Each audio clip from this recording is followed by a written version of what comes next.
बे, क्या खचर खचर मचा रखी है तूने? बंद करिए खचर। ऐसी खचर खचर से ना एक बार में ही खच हो जाती है।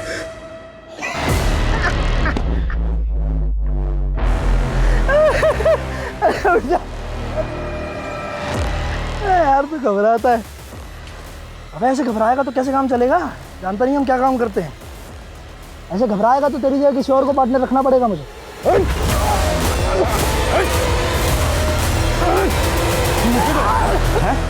चाकू से डराने से ज्यादा हाथों से तड़पा के मारने में ज्यादा मजा आता है।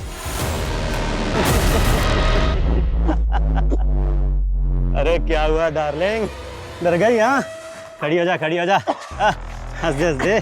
अरे हंस दे यार। छोड़, तेरी गर्लफ्रेंड नहीं हूँ मैं। अरे गर्लफ्रेंड हो मेरी दुश्मन। गर्लफ्रेंड ने मना किया तो उसे गला घोट के मार दिया।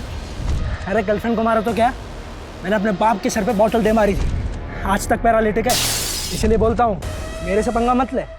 अबे लेना है तो हम दोनों रंगा बिल्ला मिलके लेंगे ना पूरी दुनिया से पंगा। अरे पंगा सबको नंगा करेंगे, एक केक के घर में ऐसे डाके डालेंगे सालों की चड्डी भी नहीं छोड़ेंगे।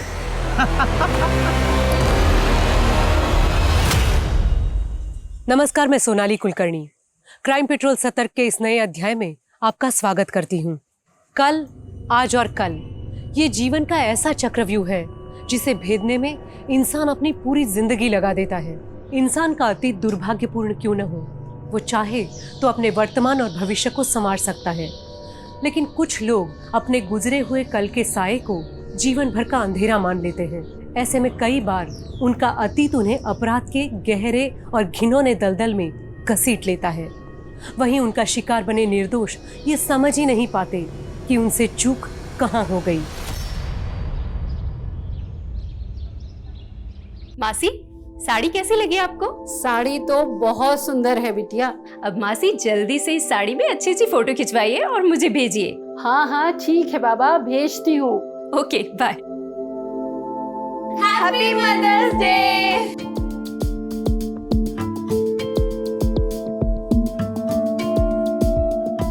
शाम की मदर्स डे पार्टी के लिए आप दोनों तैयार हैं ना? हाँ बिल्कुल। कोई पार्टी वार्टी नहीं होगी, और वैसे भी शाम को सुमन के घर जाना है जगराते में। कल्याणी, तुम्हें अच्छे से पता है ना कि सुमन का पति प्रताप तुम्हें बिल्कुल पसंद नहीं करता। प्रताप पसंद नहीं करता? सुमन तो मुझे समझती है ना, इसलिए आप, मैं और शिप्रा जाएंगे जगराते में। तुम्हें जाना है जाओ, मैं कहीं नहीं जा रहा।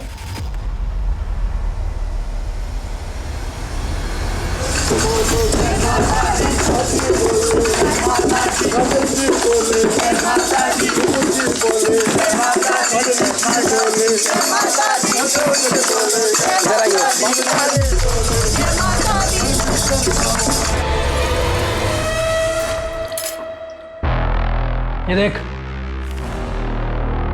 जयपुर का ये इलाका पैसे वालों से भरा हुआ है। लेकिन जहाँ जितना पैसा होता है सिक्योरिटी भी बहुत ज्यादा होती है। अरे मैंने सब चेक किया है। ये देख इधर आ। देख, यहाँ से 1 किलोमीटर दूर पुलिस स्टेशन है और ये कुछ एरियाज हैं जहाँ सीसीटीवी इंस्टॉल्ड है, लेकिन कुछ ब्लाइंड स्पॉट्स भी हैं। ये देख रहा है, ये एरियाज, ये सारे ब्लाइंड स्पॉट्स हैं। और एक और चीज़ पता की है मैंने। क्या? इस मोहल्ले में आज जगराते का फंक्शन है, अधिकतर लोग वहीं होने वाले हैं, तो हमें मौका मिलेगा और कई घर खाली मिलेंगे कि हम अपना हाथ साफ कर सकें। ठीक है, डन। बढ़िया भाई। गुड। डोर लॉक में इतनी सफाई से खोलूँगा ना कि पुलिस भी नहीं समझ पाएगी कि एंट्री कहाँ से होगी। लेकिन हाँ, इस बार किसी को जान से नहीं मारेंगे। अरे तू संन्यास ले ले रे यार, रॉबरी करने जा रहे हैं, कोई सामने आएगा तो ठोकना तो पड़ेगा ना। चाची, हाँ ये तो रख दो और मिठाइयों वाली थाली ले। एक मिनट, कॉल आ रहा है, मैं बात करके आती हूँ। Hello,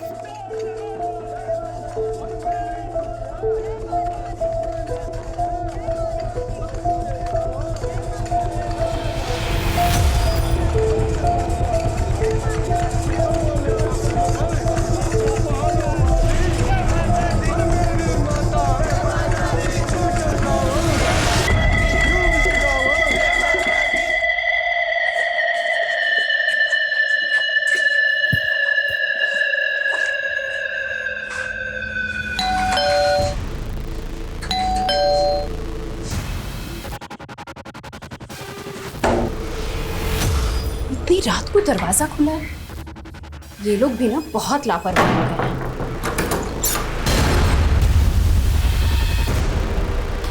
Pranjali,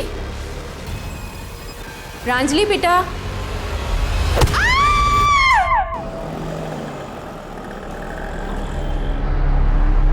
The number you have called is currently switched off.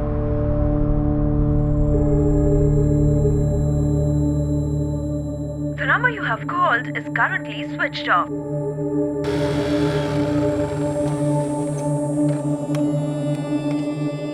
चाची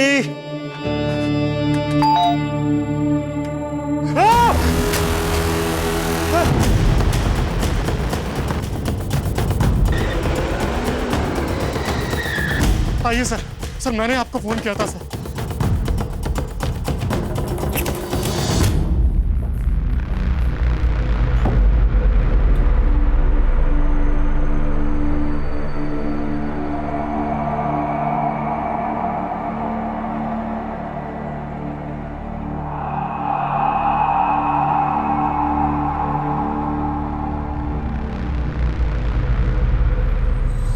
चेहरे पर चोट के निशान, शायद कत्ल से पहले इनके साथ मारपीट हुई है, और गले पर ये रस्सी का निशान, मतलब बाद में रस्सी से गला दबाकर इन्हें मार दिया गया। पहले सर के पीछे किसी चीज से वार किया गया और बाद में रस्सी से गला दबाकर मार दिया गया। सर इसको देखकर लगता है इसके साथ रेप भी हुआ है।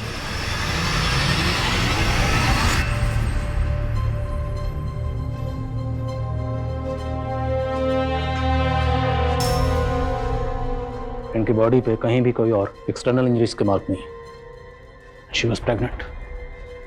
पेट पर बार बार वार किया गया हो। तीनों में से किसी की बॉडी पर कोई गहना या जेवर नहीं है, और घर की हालत देखकर लगता है शायद घर में लूटपाट हुई। पूरे घर को अच्छी तरह से चेक करो। सर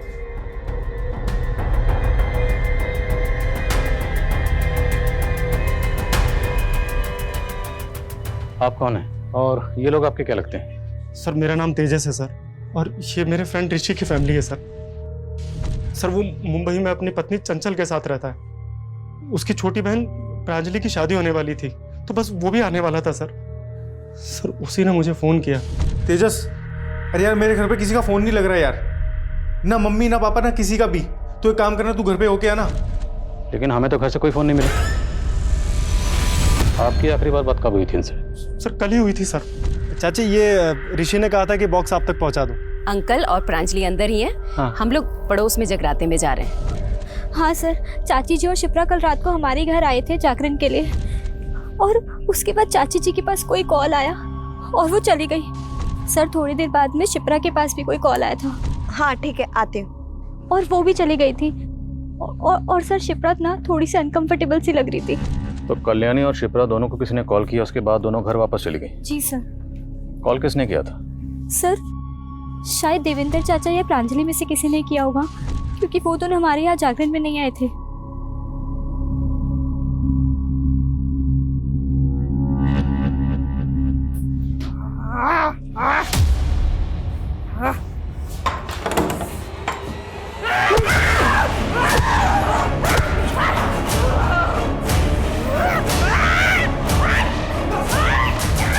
देखो किसी को भी चोट लग, डंडा फेंक दो।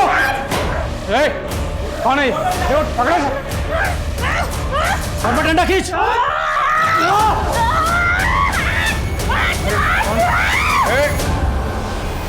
शांत हो जाओ। देखो हम तुम्हें कोई नुकसान नहीं पहुंचाना चाहते, हम यहाँ मदद के लिए आए। ये सब कैसे हुआ? देखो हम सब पुलिस वाले हैं। कौन हो आप? क्या नाम?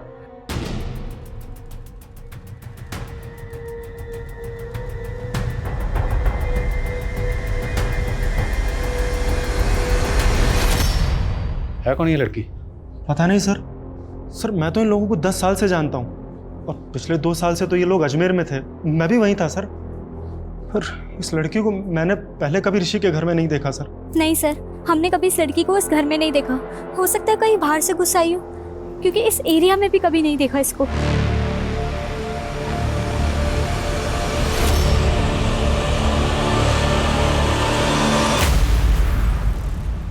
सर सर आखिर ये लड़की कौन हो सकती है? I think she is a special child. काफ़ी डरी हुई लग रही है। डरी हुई लग रही है? सर मुझे तो ये डेंजरस लग रही है।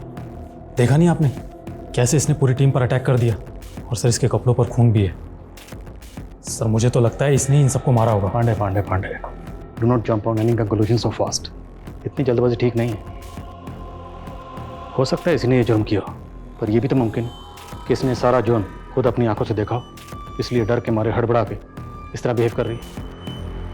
इसका चेकअप करो, लेट्स सी कहीं चोट वोट तो नहीं लगी, और पता लगा लड़की है कौन। सर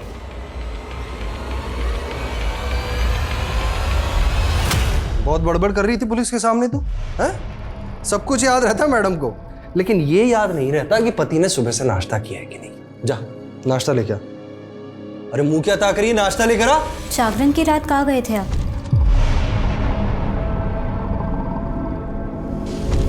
कहना क्या चाहती है तू? हाँ? बहुत देर बाद आप जागरण में वापस आए थे। तुझे मालूम नहीं है तुझे तेरे पति से किस तरीके से बात करनी है? हाँ? आइंदा अगर ऐसे पूछताछ की ना मुझसे तो जान से मार दूंगा तुझे। इस औरत को तो छोड़ूंगा नहीं आज मैं। मेरा घर बर्बाद करना चाह रही है। कल्याणी चाची, कल्याणी चाची, क्या बात है? क्यों चिल्ला रहे हो? क्या बदतमीजी है ये क्या पट्टी पढ़ा रही है आप मेरी बीवी को? और बदतमीजी मैं नहीं, बदतमीजी आपकी पत्नी कर रही है। अभी सुमन अपनी माँ को फोन करके बता रही थी कि कल्याणी चाची ने उसे बताया कि अपने पति से कैसे तलाक लेना है। तो क्या गलत कहा मैंने? आज फिर तुमने इसे थप्पड़ मारा। सुमन चलो अभी के अभी पुलिस के पास रिपोर्ट दर्ज करवाने। चलो मेरे साथ। चाची हमें पुलिस के चक्कर में नहीं पड़ना, और आप भी हमारी गृहस्थी से दूर रहिए। समझ में आ गया आपको, या और कुछ समझाना बाकी है? आगे से दूर रहिएगा इससे। जैसे रिपोर्ट आती है मुझे तुरंत इन्फॉर्म करो। Okay sir. सर उस लड़की का मेडिकल टेस्ट करवाया। सर उसके शरीर पर कोई भी चोट का निशान नहीं है, और ना ही रिपोर्ट में रेप कंफर्म हुआ है। सर मुझे तो उस लड़की पे ही शक हो रहा है। हो सकता है कहीं से घर के अंदर घुस आई हो और उसने सबका खून किया हो। लेकिन लड़की है कौन, कुछ पता चला? सर कल्याणी के आस पड़ोस में हमने पता किया है। उस लड़की के बारे में किसी को कुछ भी पता नहीं है, और ना ही उस लड़की को उस मोहल्ले में कभी किसी ने देखा। और सर ऋषि से भी फ़ोन पर हमारी बात नहीं हो पा रही है, उसका फ़ोन रीचेबल नहीं है। जितने मेंटल असाइलम है सब जगह पता करो, हो सकता है लड़की कहीं से भाग कर आई हो। फैमिली के बारे में कुछ और पता चला? सर ज़्यादा तो नहीं, लेकिन हाँ प्रांजलि की अरेंज मैरिज होने वाली थी। लड़का नोएडा का रहने वाला है और उसका नाम अनमोल है। मैंने उससे भी बात की, उसको भी इसके बारे में कुछ पता नहीं है। हो सकता है मामला लूटपाट और कत्ल का ही हो। घर में शादी होने वाली थी, जाहिर सी बात है घर में कैश और ज्वेलरी होगी, और घर से बाकी सामान क्या क्या चोरी हुआ ये ऋषि के आने के बाद पता चलेगा। घर के आसपास जितने भी सीसीटीवी हैं सबकी फुटेज निकालो, देखते हैं और क्या मिलता है। सर शिप्रा का पति सुदीप अजमेर का रहने वाला है, नार्कोटिक ऑफिसर है। मैंने उसे थाने बुलाया बातचीत करने के लिए। ठीक है। बोला था ना बड़ा हाथ मारूंगा। अब यहाँ से निकलने का टाइम आ गया। चल सब ले, अब डाल ले। मैं सुदीप सिंह, नार्कोटिक्स डिपार्टमेंट अजमेर। आपके एरिया में इतना बड़ा कांड हो गया है, मेरी पत्नी, मेरे सास ससुर और साली को इतने बेरहमी से मार डाला गया है। यही है आपके एरिया का लॉ एंड ऑर्डर? ऐसे ही काम करते हैं आप लोग? काम करते भी हैं, बस हाजिरी बजा के सैलरी उठाते हैं। देखिए आपका दुख मैं समझ सकता हूं। हम अपनी तहकीकात कर रहे हैं, और तहकीकात का तरीका और प्रोसेस क्या होता है आप तो समझते ही हैं। आप खुद एक ऑफिसर हैं। क्या एक्सपेक्ट करते हैं आप मुझसे? और इन्वेस्टिगेशन क्या कर रहे हैं आप लोग? सीसीटीवी फुटेज चेक किया आपने? हमने चेक की, लेकिन अभी तक हमारे हाथ में ऐसी कोई सीसीटीवी फुटेज लगी नहीं, और हम कोशिश कर रहे हैं। इसमें कोशिश क्या करना है? इस एरिया में जितने भी क्रिमिनल थे उसे उठाकर तोड़िए, अपने खबरी को काम पर लगाइए, और अगर आप लोगों से नहीं हो सकता तो मुझे बताइए। क्या फैमिली में कोई प्रॉब्लम थी? मैं आपसे क्या कह रहा हूँ, आप मुझसे क्या पूछ रहे हैं? अब खामखा ये फैमिली और दुश्मनी में कहाँ घुसे जा रहे हैं? It's a clear case of robbery and murder. आपको समझ में नहीं आ रहा क्या? क्या फैमिली में कोई प्रॉब्लम थी? मुझे नहीं पता, और मुझे लगता भी नहीं है। आपके और आपकी बीवी के बीच में रिश्ता कैसा था?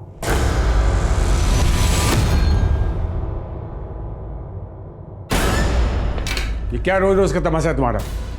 मैंने मना किया ना, ये सब मुझे पसंद नहीं है। पर आप तो शाम को आने वाले थे ना? तो अपने घर में आने के लिए पहले तुमसे मुझे पूछना पड़ेगा। एमबी किया है ना तुमने, पढ़ी लिखी हो, एंड लुक एट योरसेल्फ। मैं तो समझाना ही बेकार है। मेरे और सिप्रा के बीच में सब कुछ परफेक्ट था। सब कुछ इतना परफेक्ट था तो आपकी बीवी पिछले 7 महीने से मायके में क्यों रह रही थी? क्योंकि वो प्रेग्नेंट थी और अपनी माँ के पास रहना चाहती। कुछ हुआ था फैमिली में ऐसा जो आपको अजीब लगा हो? मेरी कल सुबह सिप्रा से बात हुई थी। मुझे कुछ ठीक नहीं लग रहा, सारा दिन जी घबराता रहता है मेरा। और क्या बात हुई थी? यूं ही नॉर्मल बातें। आप इस लड़की को जानते हैं? जी नहीं, मैंने इसे पहले कभी नहीं देखा। कौन है ये? जब हम आपके ससुराल में पहुंचे, आपके ससुराल में सबकी डेड बॉडीज पड़ी हुई थी और ये लड़की स्टोर रूम में छुपी हुई थी अकेली, और इसके कपड़ों पर खून लगा हुआ था। शायद आप इसे जानते हो, कभी देखा हो वहाँ पे? मैं इसके बारे में कुछ नहीं जानता। कहीं इसी ने तो कुछ नहीं किया।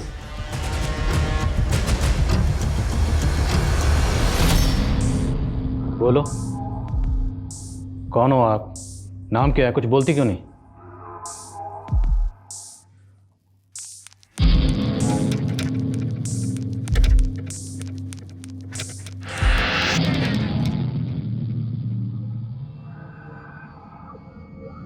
लड़की के पैर पे कुछ चोट का निशान है, एज इफ किसने चेन से बांधा उसे।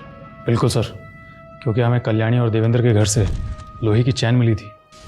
सर देवेंद्र और कल्याणी का बेटा ऋषि है। सर मैं घर पे सबको सरप्राइज देना चाहता था, फिर मुझे लगा सबको बता देता हूँ, किसी को कुछ सामान मंगाना होगा तो बोल देगा। लेकिन जब मैंने फ़ोन किया तो सबका फ़ोन स्विच ऑफ जा रहा था। मेरी फैमिली के साथ ऐसे कैसे हो गया? सर मैं फ्लाइट में था, मेरा फ़ोन स्विच ऑफ था। आप जरा आइए हमारे साथ, आइए। इन्हें जानते हैं? तुलिका दी?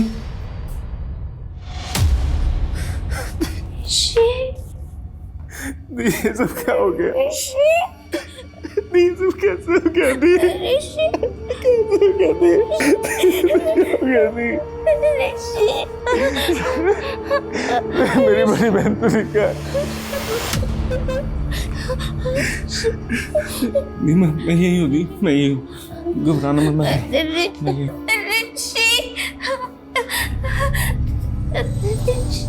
के पैर पर चोट के निशान है, तो आपके घर वाले ने चेन से बांध कर क्यों रखते थे? क्योंकि कभी कभी उनको संभालना बहुत मुश्किल हो जाता है सर। यार माँ, मेरे ऑफिस की बहुत इंपॉर्टेंट फाइल थी, मिल नहीं रही है। कहाँ रखी है? अरे बेटा उस सोफे की तरफ देख, उधर ही होगी। या कहीं पे भी रख देते हो ना आप लोग। कहाँ है यहाँ पे? यार क्या कर रही हो? अरे वो मेरी फाइल है ऑफिस की। अरे यार वो, अरे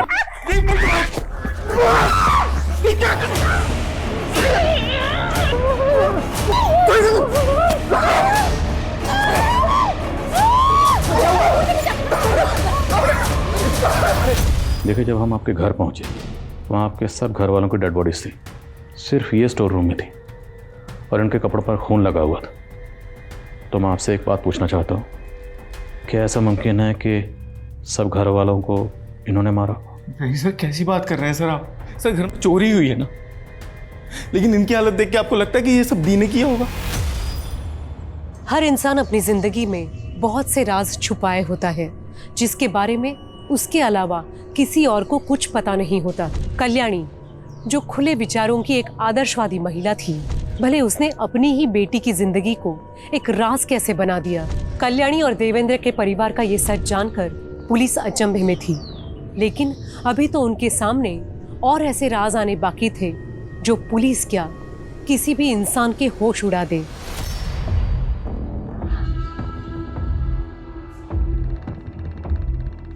दुल्हनिया दुल्हनिया दुल्हनिया तेरी बहन की शादी गंदी गंदी गंदी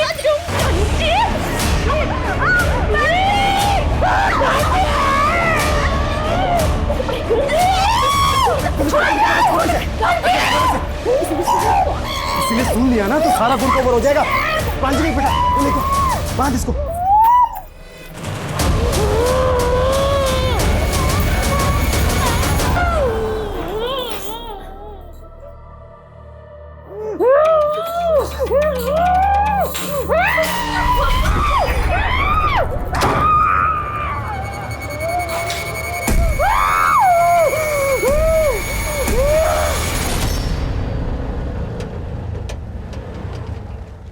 सर मैं कल्याणी की मौसी हूँ, मुझे तुलिका से मिलना है।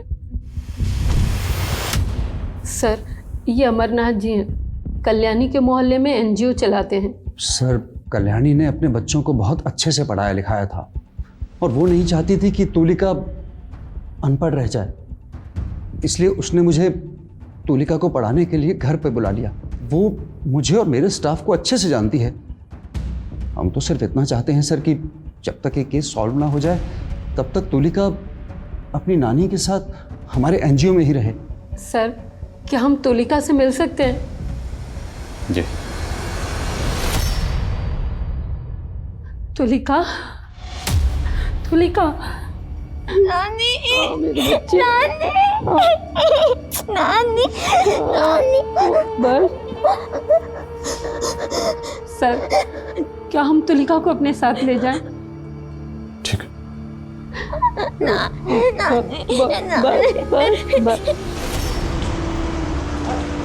आजा बेटा, आजा आजा आजा आजा। ये रहा तुम्हारा कमरा। तुलिका ठंडा पियोगी? हम अभी लेके आते हैं, तुम आराम करो।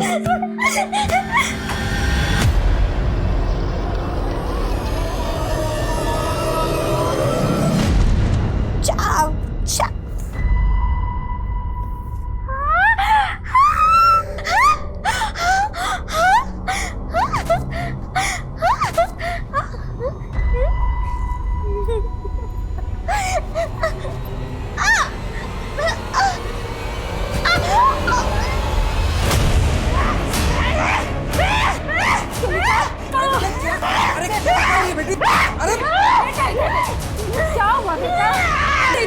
तुलिका, ठंडा पियो।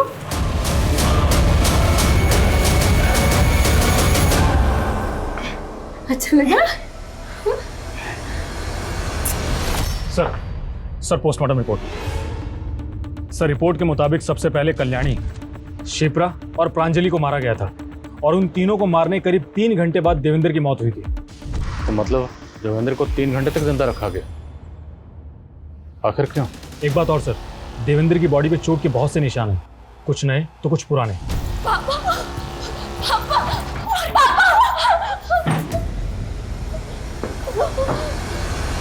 सर प्रांजलि सेक्सुअली एक्टिव तो थी,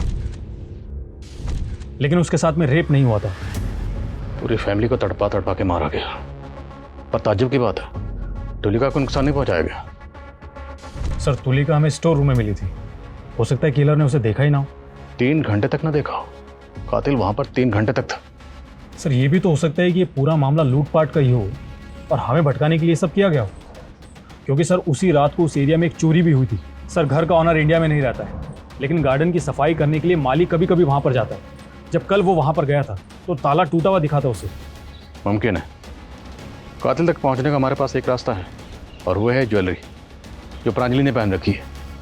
ये ज्वेलरी भी चोरी हुई है और जाहिर सी बात, जिसने चोरी की है वो इसे बेचने की कोशिश ज़रूर करेगा। इस ज्वेलरी की फ़ोटो सब जगह सर्कुलेट करो और शहर में जितने भी ज्वेलर्स हैं सब जगह पता करो। और तुम ऋषि से मिलो, मैं लक्ष्मी से मिलता हूँ। Yes sir. हेलो। सच बताऊं तो मैं कुछ भी नहीं जानता हूं सर। मैं अपनी पत्नी के साथ मुंबई में रहता हूं, लेकिन मुझे नहीं लगता कि मेरे परिवार वालों की किसी के साथ दुश्मनी हो सकती है। मेरे परिवार में सब अच्छे लोग थे सर, और वो पुराने चोटों के निशान जिसके बारे में आप बता रहे हैं, मैं कुछ भी नहीं जानता हूं उनके बारे में। हमारा तो बहुत कम आना जाना होता था, सब एकदम ठीक था। पता नहीं एकदम सब कैसे खत्म हो गए। हमें तो लगा था कि हमारे परिवार की 7.5 खत्म हो गई है। ऐसे क्यों कह रही हैं? शिप्रा के 2 बार पैर भारी हुए थे, उसे 2 बच्चों का सुख भी मिला, लेकिन मुन्नी की मम्मा, मुन्ना, मुन्ना, मुन्ना, हटो, हटो।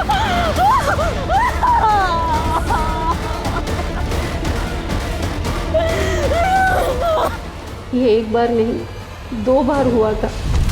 शिप्रा के 2 न्यूबॉर्न बेबी का कत्ल हुआ।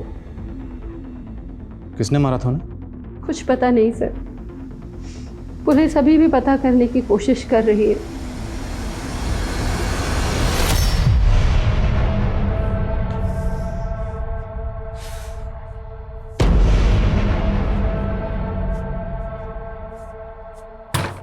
खोल, ये खोल।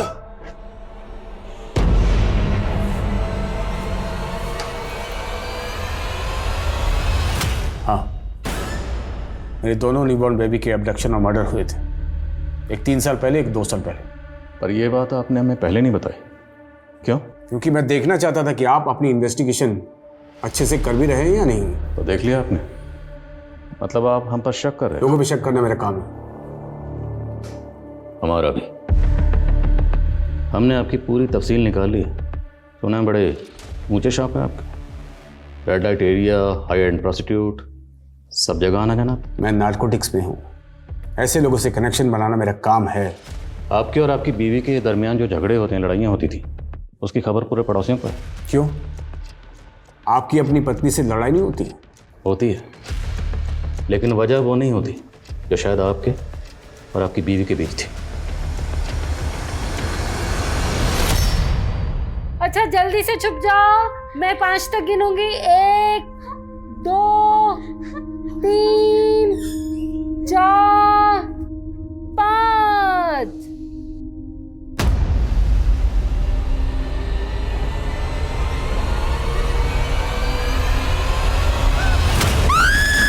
तुलिका, तुलिका, तुलिका, तुलिका, तुलिका, कोई नहीं है बेटा।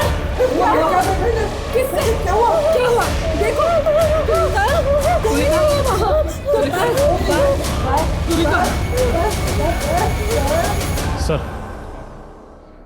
सर कल्याणी और शिप्रा के कॉल रिकॉर्ड्स। सर दोनों को आखिरी बार कॉल प्रांजलि का ही आया था। तो इन दोनों को फ़ोन करके जगराते से वापस प्रांजलि नहीं बुलाया था? प्रांजलि, बोलो बोलो बेटा, क्या हुआ? हाँ ठीक है, आते हैं। सर प्रांजलि की शादी अनमोल के साथ में होने वाली थी, लेकिन उसके कॉल रिकॉर्ड्स में अनमोल से ज़्यादा तेजस के कॉल्स हैं। सर दोनों के बीच में लंबी लंबी और लेट नाइट तक बातें होती थी। इट सीम्स कि दोनों का अफेयर चल रहा था।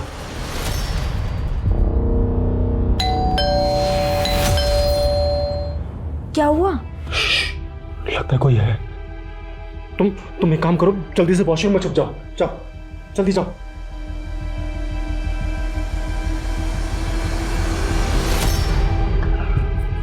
मेरे और अनमोल की शादी में भांड बनकर नाचने की तैयारी हो गई। अरे क्या बोल रही हो प्रांजलि? मुझे कुछ समझ नहीं आ रहा है। मैं क्या बोल रही हूँ? प्यार करती हूँ मैं तुमसे, और तुम हो कि अभी तक मेरी मम्मी पापा से मेरा हाथ मांगने की हिम्मत तक नहीं जुटा पाए। तुम्हें पता है, मम्मी मुझे तुम्हारी छोटी बहन समझती है। 15 दिन बाद प्रांजलि की शादी है, बड़े भाई जैसे हो तुम, सारा काम तुम्हें ही संभालना है। हाँ हाँ चाची, क्यों नहीं। अरे अरे घिन आती है मुझे खुद पे।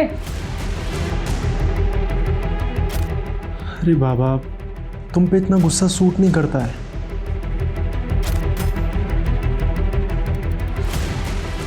देखो, अगर मेरी शादी तुमसे नहीं हुई तो मैं अपनी जान दे दूंगी, समझे तुम? हाँ सर, मैं प्रांजलि से बात करता था। तो क्या हुआ सर?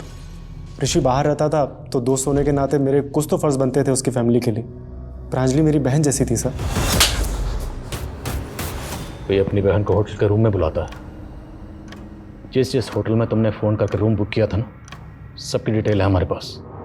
बिठा के पूछ रहा हूँ, सच बोलते। सर मैं सब सच सच बोलता हूँ सर।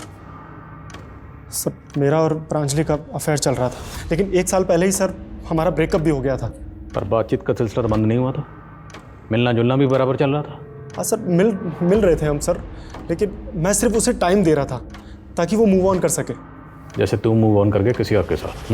सर मेरा यकीन कीजिए सर, मेरा किसी भी चीज़ से कोई लेना देना नहीं है, प्लीज़ सर।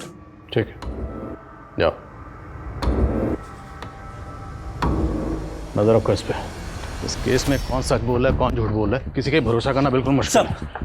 सर खबरी ने बताया कल्याणी का पति देवेंद्र हिस्ट्री शीटर्स के टच में था। अभी कुछ दिनों पहले जब देवेंद्र अपनी पत्नी के साथ मार्केट से आ रहा था तो रोड पे कुछ तमाशा भी हुआ था।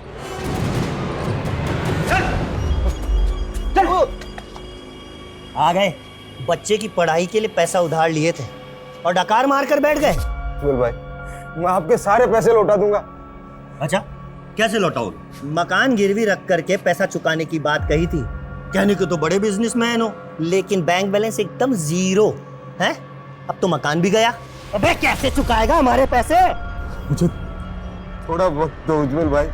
टाइम तो नहीं दे सकते, पर हाँ प्रसाद दे सकते हैं। दो रे इसको।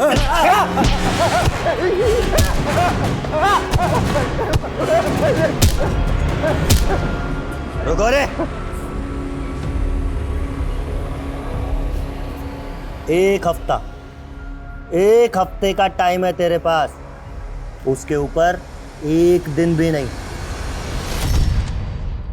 सर सर उज्जवल के बारे में कई जगह पता किया, लेकिन ये उज्जवल अंडरग्राउंड है। तो ग्राउंड खोदो और जहां कहीं भी छुपा हुआ है उसे बाहर निकालो। सर शिप्रा और सुदीप के बच्चों के मर्डर की केस फाइल चेक की मैंने। सर उस दौरान वहाँ पे एक अनजान आदमी को देखा गया था। एक पड़ोसी ने बताया कि उसी आदमी ने बच्चों को चुराया है। सर उसने उसका एक स्केच भी बनवाया है। तो हो सकता है जिसने शिप्रा के बच्चों को कत्ल किया ये बाकी के कत्ल भी इसी ने किया। इस स्केच को सब जगह सर्कुलेट करो। सर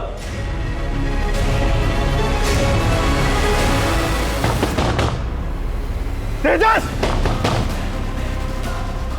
ऋषि तुम? हाँ? तूने मेरे पीठ पीछे छुरा बोका? हाँ? मेरे पीठ पीछे छुरा बोका तूने? मेरी बहन के साथ अफेयर चला रहा था? क्या तूने मेरे साथ? क्यों मेरी फैमिली को धोखा दिया तूने? अरे शुक्र माना कि मैंने अभी तक पुलिस को कुछ नहीं बताया है। अगर बता दिया होता ना, और जो तूने ये कांड किए हैं, तो अब तक तू जेल में सड़ रहा होता। अरे प्रांजलि ने मुझे सब कुछ बता दिया था। चल निकल यहाँ से। देख लूंगा तुझे मैं। अभी ये 2 आम हैं। अगर इन दोनों में से एक आम मैं ले लूं तो अब कितने बचेंगे? तुम मेरा आम क्यों लोगे? अरे बाबा गणित है, मान लो कोई ले ले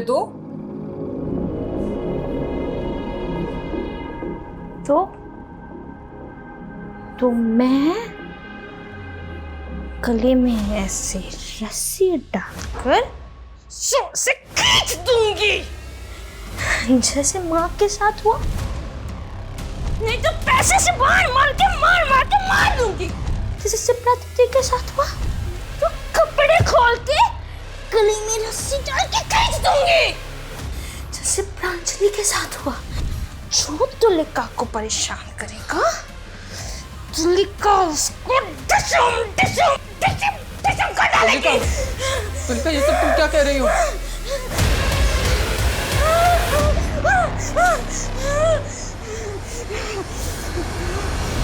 सर ये लड़की तुलिका, मुझे तो ऐसा लगता है कि सारी मिस्ट्री इसी में ही छुपी है। सर हो सकता है घर के सभी लोग उसके साथ गलत व्यवहार करते हों और उसने ही सबको मारा हो। लेकिन फिर चोरी किसने की? अगर कत्ल तुलिका ने किए हैं तो चोरी किसने की? वर्मा, हम ऐसी किसी कंक्लूजन पे जंप नहीं कर सकते। खबरें से कुछ पता चला? हाँ सर, एक खबरी ने कल्याणी के पति देवेंद्र के बारे में बताया। सर उसका एक कोर्ट केस चल रहा है। किसके खिलाफ? उसके ही बेटे ऋषि के खिलाफ। लेकिन एक बाप अपने ही बेटे के खिलाफ कोर्ट केस क्यों करेगा? और सर प्रांजलि ने तस्वीर में जो गहने पहने थे, उन गहनों को किसी ने बेचने की कोशिश की है।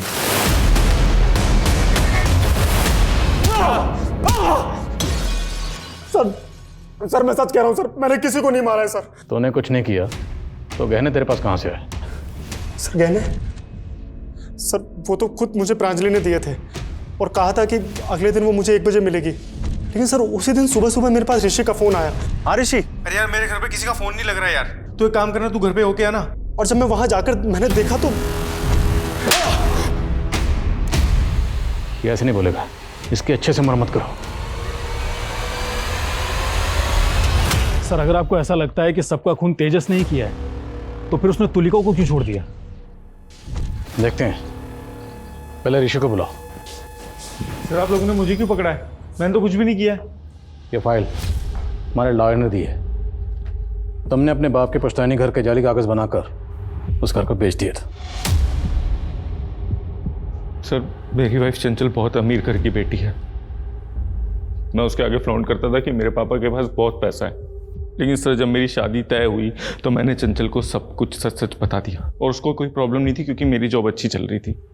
लेकिन हाँ, उसकी शर्त थी कि हम डेस्टिनेशन वेडिंग करेंगे और इसलिए 2 साल पहले मैंने अजमेर का घर बेच दिया सर। और 2 साल से मेरे पापा से बात नहीं हुई। और 2 महीने पहले उन्होंने कोर्ट में तुम्हारे खिलाफ फ्रॉड का केस भी किया था। जी सर, किया था सर, लेकिन माँ बार बार यही कहती थी कि पापा से माफी मांग ले और मैं तैयार था। सर उज्जवल के ठिकाने के बारे में पता चल गया है। और जहाँ कहीं भी है उठा कर लाओ, बच के नहीं निकलना चाहिए। मैंने कुछ नहीं किया सर। वो साला 4 साल से मेरा पैसा दबा करके बैठा था और जब मांगा तो पूरी फैमिली को लेके अजमेर से यहाँ जयपुर भाग करके आ गया। अजमेर से जयपुर तो तू भी आया था, वो भी ठीक उसी दिन जिस दिन देवेंद्र की फैमिली का कत्ल हुआ।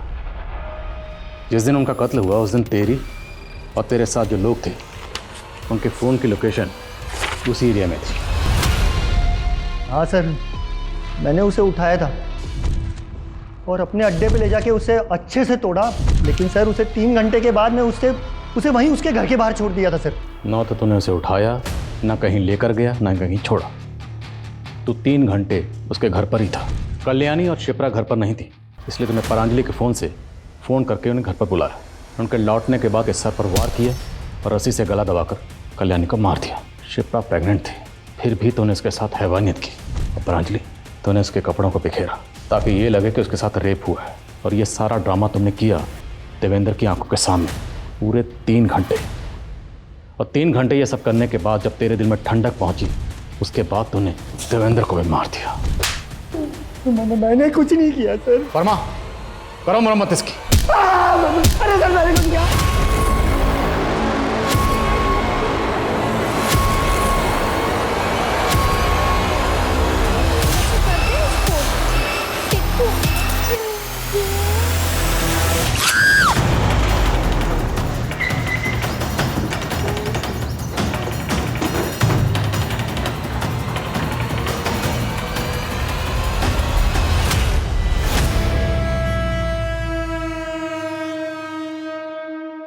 भगवान का शुक्र है सर, मामूली सी चोट है, कुछ ही दिनों में ठीक हो जाएगी। हल्का सा कट है। अमरनाथ जी, क्या लगता है आपको तुलिका पर इस तरह से किसने हमला किया होगा? कह नहीं सकता सर। मुझे सीसीटीवी फुटेज देखनी है। हाँ हाँ सर, फुटेज दिखा देते हम।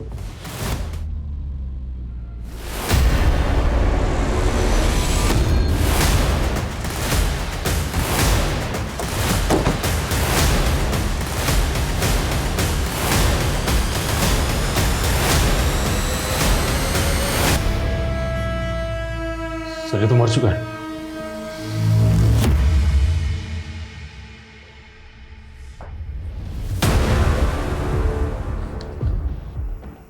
मेरी मौत का जिम्मेदार कोई नहीं।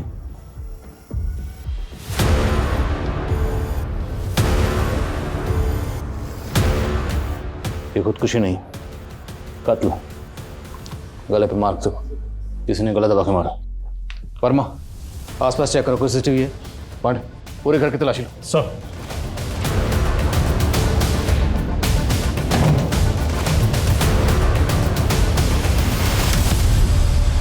सर,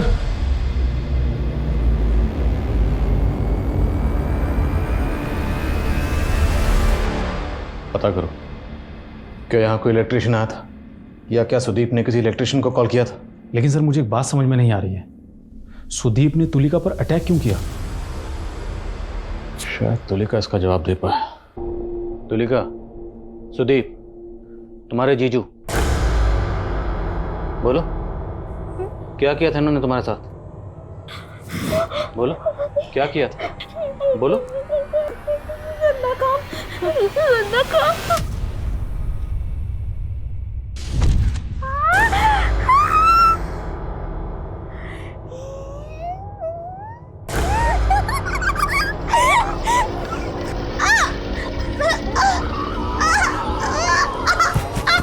भले ही तुलिका की समझ किसी सामान्य लड़की से अलग थी, लेकिन सुदीप की घिनौनी हरकत से उसके तन और मन पर उतनी ही गहरी चोट लगी थी। पुलिस को इस बात का अंदाजा तो लग गया था कि सुदीप ने तुलिका के साथ बलात्कार किया था, लेकिन अभी भी इस बात की पुष्टि होनी बाकी थी। और साथ ही साथ पुलिस को अब न सिर्फ कल्याणी, शिप्रा, प्रांजलि और देवेंद्र के खूनी की तलाश थी, बल्कि अब वो सुदीप के खूनी को भी ढूंढ रही थी। सर आपका शक सही था। सुदीप ने सुसाइड नहीं किया था, बल्कि उसका मर्डर हुआ था। सर सुदीप को गला दबा कर मारा गया था और उसकी बॉडी पे और गले पे नेल से खरोंच के निशान थे। क्या ये कत्ल किसी औरत ने किए? क्योंकि प्रांजल के कपड़े इधर उधर किए गए, जिससे ये लगे कि उसका रेप हुआ, पर रेप हुआ नहीं। तो क्या ये मुमकिन है कि कातिल कोई औरत है? हो सकता है सर, क्योंकि सुसाइड नोट की हैंड राइटिंग सुदीप की हैंड राइटिंग से मैच नहीं कर रही। और सीसीटीवी? सारे सीसीटीवी की 10 मिनट पहले ही वॉइस ढीली हो गई थी, सब बंद थे। और जो खुला हुआ फैन था वो? सर सुदीप ने इलेक्ट्रिशियन को फ़ोन करके बुलाया था, लेकिन वो गया नहीं था क्योंकि वो शाम में जाने वाला था। सवाल ये है कि ये सारी बातें कातिल को कैसे पता थी? एक काम करो, सुदीप और शिप्रा के बच्चे के कत्ल और किडनैपिंग के इल्ज़ाम में जिस आदमी का स्केच बना था, वो स्केच लग रहा। Okay sir.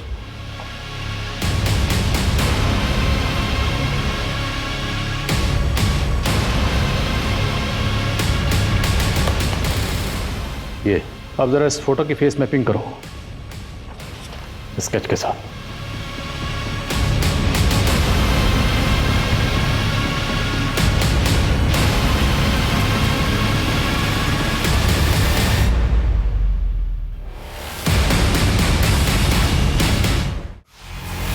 मैंने किसी को नहीं मारा सर। मैं तो इसी एनजीओ में पिछले 2 साल से नौकरी कर रहा हूँ। मैं भला किसी को क्यों मारूंगा सर? इस एनजीओ से पहले तू कहाँ काम करता था? इससे पहले मैं दिल्ली में कुक का काम करता था। तो कोई दिल्ली विल्ली नहीं था, तू यहीं जयपुर में था। तुम पर शक तो मुझे उसी दिन हो गया था जिस दिन मैं तुम्हें एनजीओ में देखा, जब तुम्हारी उंगलियां कीबोर्ड पर एकदम दौड़ रही थी। किसी कुक की उंगलियां नहीं थी, बल्कि किसी टेक्निकल एक्सपर्ट की उंगलियां थी। और ये तुम्हारा नाखून, ये कुक का नाखून है। और सुदीप के घर में जो हमें सुसाइड नोट मिला, उस पर जो हैंड राइटिंग है तो सुदीप की नहीं, तेरी है। तेरा भांडा फूट चुका है। सबसे पहले मैंने शिप्रा के बच्चों को अपना शिकार बनाया। वो तो माँ कहलाने के लायक ही नहीं थी। और जब उस रात शिप्रा और कल्याणी जगराते में गए थे, तब देवेंद्र भी घर पर नहीं था। उस रात मैं उसी इरादे से वहां गया। माचिस है क्या?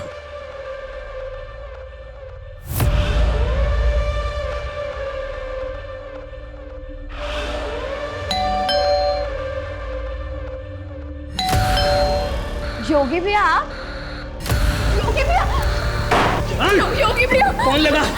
कौन लगा तेरी माँ को? तुलिका, मेरी बात सुन। तेरे को ये लोग बहुत परेशान करते हैं ना। आज देख मैं इनको सबक सिखाता हूँ। हाँ, चुप रह, चुप चुप रह। चल लगा, तू क्या देख रही है? फोन लगा। माँ तुलिका बहुत शोर मचा रही है। अच्छा तू परेशान बिल्कुल मत हो, मैं आ रही हूँ। हाँ, इतनी रात को दरवाजा खुला है। प्रांजलि, प्रांजलि बेटा।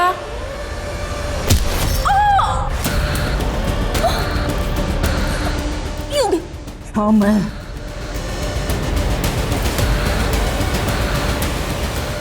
हेलो शिप्रा दी, मम्मी की तबीयत बहुत खराब हो गई है, आप प्लीज जल्दी आ जाइए। हाँ ठीक है। फिर मैंने प्रांजलि की सलवार उतार दी। सोचा आप लोगों को लगे कि उसको पहले रेप हुआ और फिर मर्डर। उसके 3 घंटे बाद देवेंद्र आया और मैंने उसे भी मार दिया।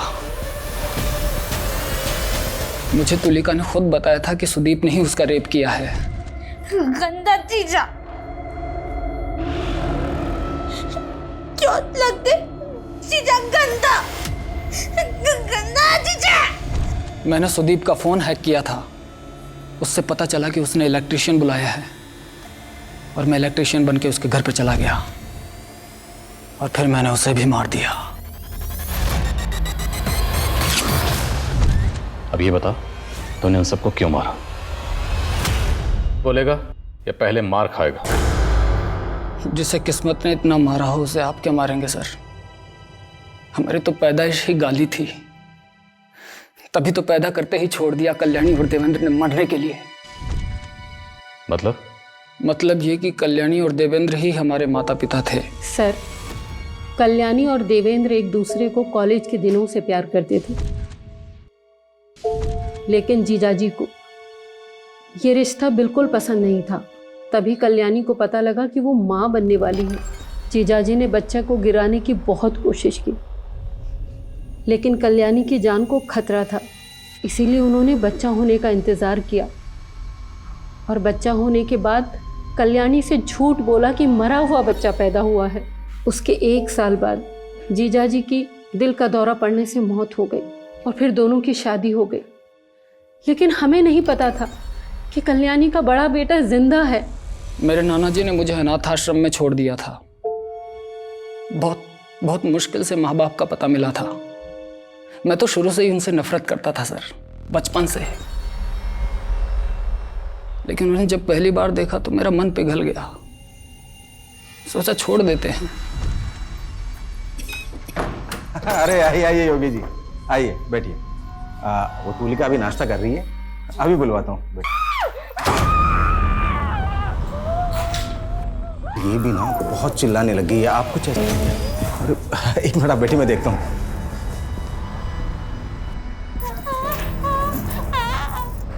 लेकिन जब देखा कि वो लोग तुलिका से बहुत बुरा बर्ताव कर रहे हैं, मेरा खून खोल गया सर, और मैंने मार दिया सबको।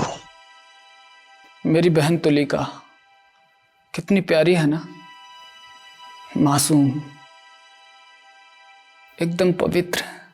जिन लोगों को तूने मार दिया वो भी तुलिका से प्यार करते थे और बहुत ज्यादा प्यार करते थे। तुमने एक हंसता खेलता परिवार खत्म कर दिया, एक ऐसा परिवार जिसका शायद तुम भी हिस्सा बन सकते थे। अगर तुमने अपनी सच्चाई देवेंद्र और कल्याणी को बताई होती तो आई एम श्योर वो तुम्हें अपना लेते, क्योंकि उन्हें तो पता ही नहीं था कि उनका पहला बेटा जिंदा है। तूने उन सबको मारकर ना सिर्फ उनकी जिंदगियां खत्म की, बल्कि खुद की जिंदगी भी बर्बाद कर ली। कहते हैं अंधेरा कितना भी गहरा क्यों ना हो, कभी ना कभी जिंदगी में उजाले की किरण जरूर आती है। लेकिन कुछ लोग चाहकर भी अपने अतीत के अंधेरे से नहीं निकल पाते। भले ही हालात ने योगी को एक कठिन जीवन जीने के लिए मजबूर किया था, लेकिन अगर योगी कोशिश करता तो अपने जीवन को संवार सकता था। लेकिन अतीत के चक्रव्यूह में उसका वर्तमान ऐसे उलझा कि वो एक खूंखार अपराधी बन गया। वही कल्याणी, उसे तो ये पता भी नहीं था कि उसका और देवेंद्र का शादी के पहले का बच्चा जिंदा है।